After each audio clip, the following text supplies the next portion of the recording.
बिस्मिल्लाहिर्रहमानिर्रहीम। अस्सलाम वालेकुम नाज़रीन।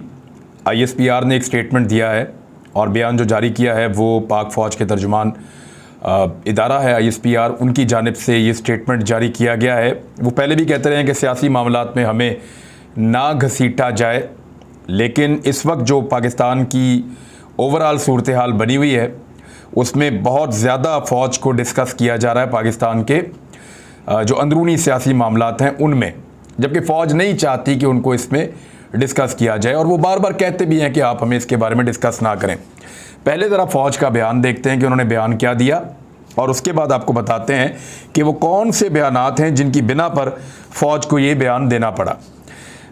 मैंने इसको उर्दू ट्रांसलेट किया है बिल्कुल सिंपल करके, ताकि आपके सामने हम रख देते हैं। ISPR ने अपने बयान में कहा है कि मुल्क में जारी सियासी गुफ्तगू में दानिस्ता तौर पर, यानी जानबूझकर, गलती से नहीं जानबूझकर, पाकिस्तान की मुसल्लह अफवाज और उनकी क़यादत को मुलव्वस करने की कोशिश की गई है या कोशिशें की गई हैं। अब ये आप देख लें कि एक तो उन्होंने कहा मुसल्लह अफवाज को मुलव्वस किया जा रहा है और उनकी क़यादत को, फ़ौजी क़यादत जो है वो आपको पता है आर्मी चीफ़ हैं, उनको मुलव्वस करने की कोशिशें की गई हैं।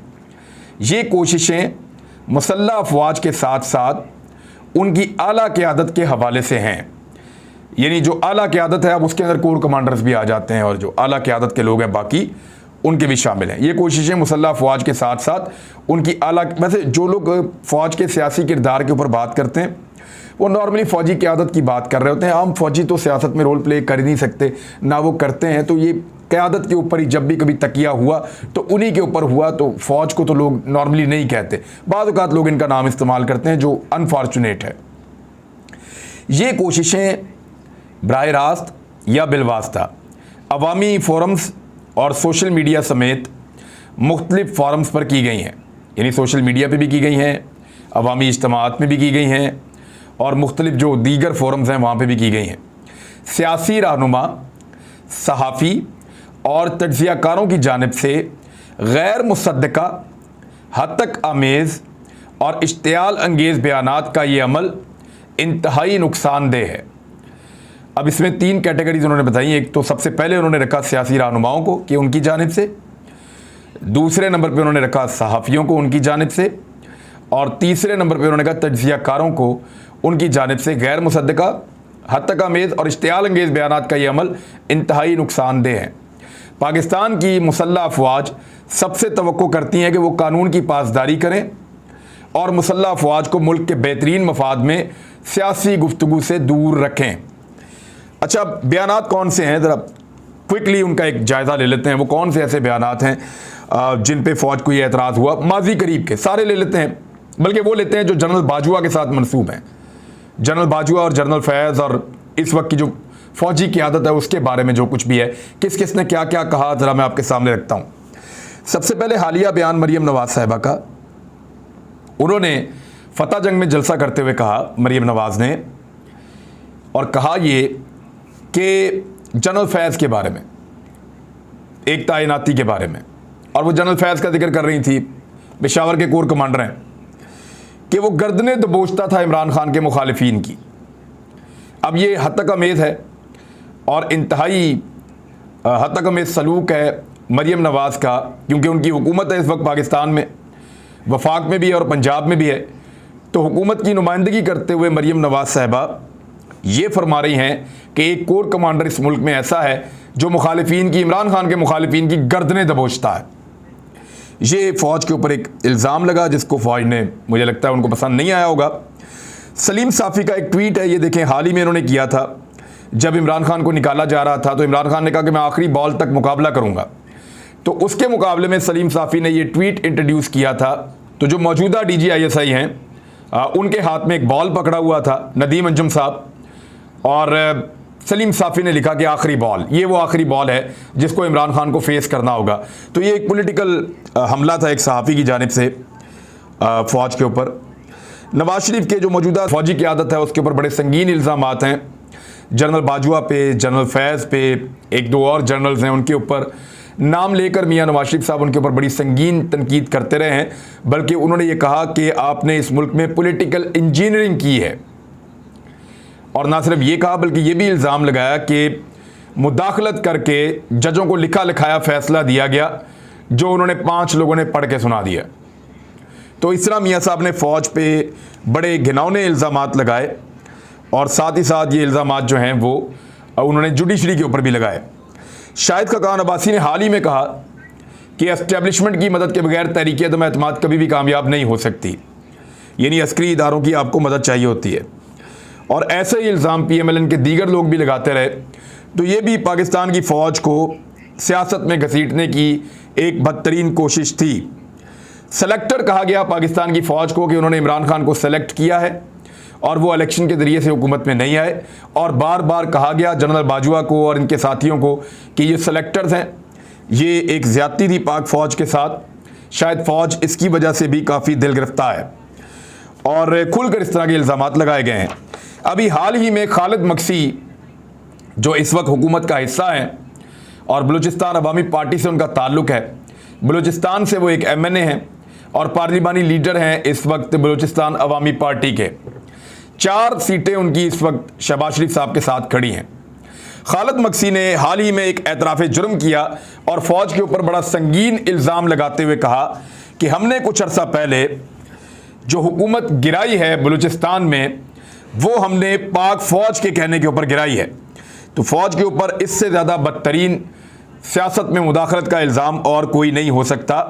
मौजूदा हुकूमत के अंदर वो शख्स इस वक्त मौजूद है।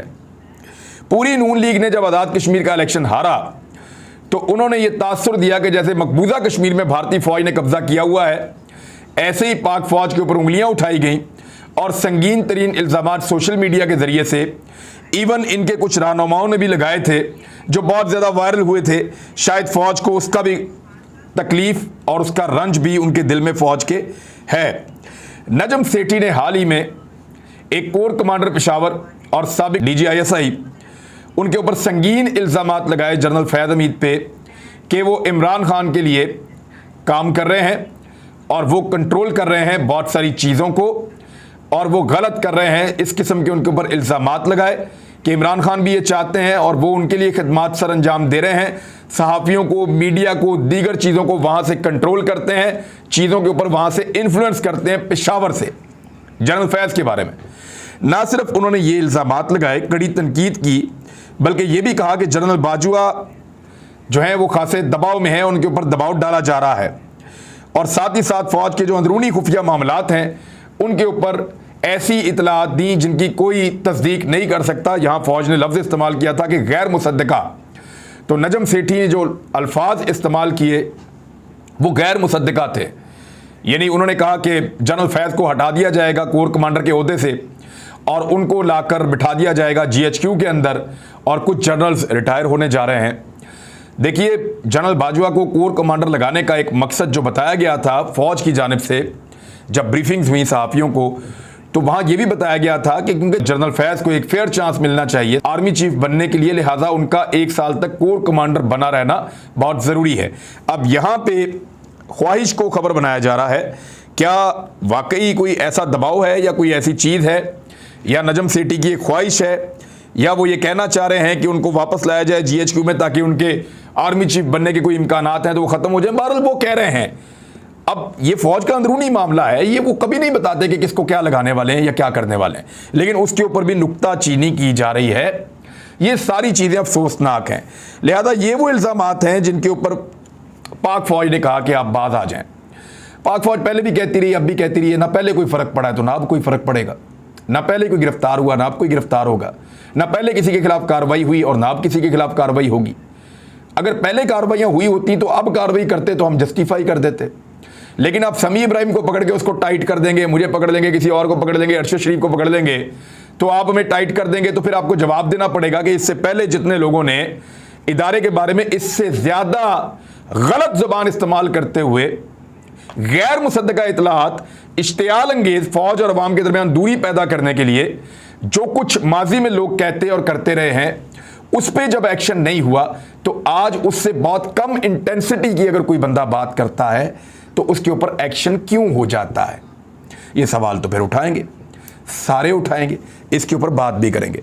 शहबाज शरीफ साहब ने इमरान खान साहब के बारे में कुछ स्टेटमेंट दिए, ये बड़े इंपॉर्टेंट हैं, मैं इसलिए आपके सामने रख रहा हूँ। एक बहुत बड़ा लतीफ़ा भी है, वो भी आपको भी सुनाऊंगा। शहबाज शरीफ का ये कहना है कि इदारों के खिलाफ साजिशी बयानियाँ घड़ने वाला असल मीर जाफिर है। इमरान खान ने तो अभी तक किसी इदारे का नाम ही नहीं लिया। इमरान खान ने तो आर्मी चीफ, DGI या किसी का नाम नहीं लिया, इदारों का नाम भी नहीं लिया, और सिर्फ उन्होंने अदलिया के बारे में कहा कि आधी रात को अदालत खुल गई, और तो कुछ भी नहीं कहा। हमें भी इंसाफ चाहिए, इंसाफ मांग रहा है, ऐसी तो कोई बात नहीं की जो आइन और कानून के मुनाफी हो। बहरहाल शहबाज शरीफ साहब कह रहे हैं कि अब उन्होंने सोच लिया है कि कानूनी कार्रवाई करेंगे, और ये जो अब इमरान खान का एबटाबाद वाला खिताब है उसको शहबाज शरीफ ने पाकिस्तान के खिलाफ साजिश करार दे दिया। एक्चुअली साजिश जो हुई ना शहबाज शरीफ के खिलाफ वो ये हुई कि कल जहाँ पे शहबाज शरीफ ने जलसा किया शाम में, वहाँ बंदे नहीं निकले, और आज जहाँ पे इमरान खान ने जलसा किया एबटाबाद में, वहाँ बंदे बहुत बड़ी तादाद में निकल गए। तो असल साजिश ये हो रही है, बाकी और कोई साजिश नहीं है। तो शहबाज शरीफ साहब ने और क्या कहा ये भी सुन लें। उनका ये कहना था कि इमरान खान का खिताब पाकिस्तान के खिलाफ साजिश है, और जो कौमी इदारों के खिलाफ इमरान खान साहब बयानियाँ घड़ रहे हैं, असल मीर जाफर जो है वो इमरान खान है, ये उनका कहना था। शहबाज शरीफ साहब ने कुछ ऑफ द रिकॉर्ड बातचीत की है सहाफ़ियों के साथ। वहीं पे एक सहाफ़ी ने पूछा शहबाज शरीफ से कि जनाब आप ये बताएं कि मरियम नवाज़ ने जो किया, एक सर्विंग कोर कमांडर के खिलाफ एक तनकीद का उनको निशाना बनाया, ये उनकी अपनी राय है या आपकी पार्टी की है? तो शहबाज शरीफ का जवाब सुने आप। मरियम लीड कर रही है, मरियम लीडर हैं, बेटी हैं, शोला बयानी में बात हो जाती है, सीरियस ना लें। मेरा नहीं ख्याल कि उनके किसी जुमले का मकसद किसी अफसर पर तनकीद करना हो। ये वज़ीर आज़म का जवाब था, इम्पोर्टेड वज़ीर आज़म शहबाज शरीफ का। अब आप गौर करें क्या चल रहा है, यानी मरियम करे तो बेटी है, मरियम नवाज़ करे तो लीडर है, मरियम नवाज़ करे तो शोला बयानी में बात हो जाती है, मरियम नवाज़ करे तो सीरियस ना लें, मरियम नवाज़ करे तो मकसद किसी अफसर पर तनकीद करना नहीं है। लेकिन जब उससे बहुत कम इंटेंसिटी की बात कोई सहाफ़ी कर दे, कोई PTI का आम आदमी कर दे, तो ना वो बेटी है, ना वो बेटा है, ना वो शोला बयानी है, और उसको सीरियस भी लिया जाएगा और उससे तनकीद भी समझा जाएगा, और वो लीडर भी नहीं होगा बेचारा। तो ये पाकिस्तान के अंदर डुअल स्टैंडर्ड है इंसाफ का, जो पाकिस्तान का वज़ीर आज़म बता रहा है अपने मुंह से। दूसरी जानिब FIA ने धमकियां लगाना शुरू कर दी हैं, तारकीन वतन को भी धमकियां लगाई, और उन्होंने जो ख़ास तौर पे धमकी लगाई है उसमें ये कह रहे हैं कि खिलाफ कानून अगर आप पोस्ट करते हैं सोशल मीडिया के ऊपर तो इंटरपोल भी है और आपका नाम ECL में डाल सकते हैं। FIA ने तारकीन वतन को धमकी लगा दी है, यानी उन्होंने कहा कि आप जो पीका ऑर्डिनेंस है उसको पढ़ लें, ये वो पीका ऑर्डिनेंस है जिसके सारे खिलाफ हैं। FIA उसी का हवाला दे रहा है। वो ये कह रहा है कि सोशल मीडिया पर कोई पोस्ट काबिल एतराज़ और बागियाना नहीं होनी चाहिए। तारकीन वतन कानून की खिलाफ वर्जी करते हैं तो उनका नाम ECL पर रखा जाएगा। तारकीन वतन पीका ऑर्डिनेंस को अच्छी तरह मुताला करें और पाकिस्तान को जाली खबरों की बुनियाद पर बदनाम ना करें, ना किया जा सकता है। जाली खबरों की बुनियाद पर बदनाम करने की कोशिशें पाकिस्तानी कवानीन के मुताबिक जुर्म हैं। अब ये सारा कुछ चल रहा है, तो इसमें यानी थ्रेट किया जा रहा है लोगों को कि आप बात ना करें। मैं ये जानना चाहता हूं कि क्या पिद्दी और क्या पिद्दी का शोरबा, यही FIA है ना। अहमद वकास गुराई ने पाकिस्तान और पाकिस्तानियों के बारे में क्या कुछ नहीं कहा, पाकिस्तान के इदारों के बारे में क्या कुछ नहीं कहा, पाकिस्तान के जर्नैलों के बारे में क्या कुछ नहीं कहा, नवाज शरीफ ने क्या कुछ नहीं कहा, इसी तरह से हुसैन हक्कानी ने क्या कुछ नहीं कहा, इसी तरह से अहमद नूरानी ने क्या कुछ नहीं कहा, और बेशुमार नाम है वो पाकिस्तानी इदारों को, पाकिस्तानी जर्नल्स को, पाकिस्तानी फ़ौज को हरफ तनकीद बार बार बनाते हैं, रियासत पाकिस्तान को बार बार गाली देते हैं, बाकायदा उनके ऊपर सेमिनार्स करते हैं, सोशल मीडिया पे इन मामलात को उठाते हैं। क्या किया FIA ने आज तक? किसी के खिलाफ कोई टके का एक्शन ले सके आज तक? तो मैंने इसीलिए कहा कि क्या पिद्दी और क्या पिद्दी का शोरबा, मुझे नहीं लगता ये कर पाएंगे, क्योंकि माजी में कोई ऐसी मिसाल नहीं है कि ये कर पाए हों कुछ भी ऐसा जिससे इज्जत की बहाली हो। और अब कर क्या रहे हैं? ज़्यादा से ज़्यादा सहाफ़ियों को हरासा कर रहे हैं, और सहाफ़ियों को हरासा करने के ऊपर जो PFUJ के सदर हैं उनकी जानिब से भी एक स्टेटमेंट आ गया है कि हुकूमत सहाफ़ियों को दबाने के बजाय अपना तरीक़ाकार ठीक करे, और साफ साफ ये कहा गया है कि जो समी इब्राहिम के ख़िलाफ़ एक्शन लिया गया है और ये ज़्यादती उसको करार दिया गया है, और ये काला कानून समझा जाता है पीका को, जिसके तहत ये एक्शन लिया गया है। लिहाजा हुकूमत बाज आए और मीडिया को टारगेट सब लोग जब इक़्तिदार में आते हैं तो करते हैं। इससे पहले भी जो हुकूमत है उसके ऊपर भी ये इल्ज़ाम था, आज जो हुकूमत है उसके ऊपर तो बहुत शदीद तरीन ये इल्ज़ाम लग रहा है। लेकिन मज़े की बात यह है कि जितने इनकलाबी सहाफ़ी थे वो सारे के सारे जो है वो सो रहे हैं और कोई भी इसके ऊपर आवाज़ उठाने के लिए तैयार नहीं है। एक खबर मैंने आपको 1-2 दिन पहले दी थी, ज़रा उसको दोबारा मैं आपके सामने रख देता हूँ। अब तो ये खबर छपना शुरू हो गई है पाकिस्तान के अखबारात में, एक्सप्रेस न्यूज़ पे भी छपी है कि गंदम दस्तयाब ना होने के सबब मुल्क भर में आटे का शदीद बहरान पैदा होने का ख़तरा यानी वो मौजूद है। इमरान खान साहब एक इम्पोर्ट की पॉलिसी में जा रहे थे, उनको पता था कि जो बहरान है उसको कैसे काबू करना है और कितनी गंदम मंगानी है और कितनी कम कीमत में उनको मिल जाएगी। लेकिन मौजूदा हुकूमत ने रूस के साथ बिल्कुल किसी किस्म की मामलात को आगे नहीं बढ़ाया और उसका नुकसान अब ये हो रहा है कि आटे का बहरान आने वाला है। ये कैसे गंदम इंपोर्ट करेंगे, किस तरह मैनेज करेंगे, इस सवाल का जवाब किसी के पास मौजूद नहीं है।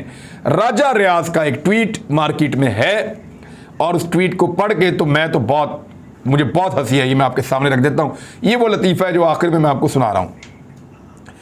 राजा रियाज का अकाउंट है, ये गालिबन उनका ही होगा क्योंकि कोई भी वेरीफाइड नहीं है उनका अकाउंट। इमरान ने आदि कहते थे लोटों के बच्चों से कोई शादी नहीं करेगा। इतला के लिए अर्ज़ कर रहा हूँ कि आज मेरे बेटे की शादी थी, शुक्रिया वज़ीर आला पंजाब हमजा शहबाज शरीफ। क्या बताना चाह रहे कि राजा रियाज साहब खुद अपने आप को लोटा कह रहे हैं कि इमरान खान ने कहा था कि लोटों के बच्चों की शादी में कोई नहीं आएगा या उनके साथ कोई शादी नहीं करेगा। तो ये राजा रियाज की जनाब आप कारनामा चेक कर लें। बहरहाल अभी इलेक्शन में जाएंगे, जब लोगों के बीच में जाएंगे तो तब पता चलेगा। ईद की नमाज़ें तो ये लोग पब्लिक में जाके पढ़ नहीं सके। अब तक के लिए इतने, अपना ख्याल रखिएगा, अपने इस चैनल का भी। अल्लाह हाफ़िज़।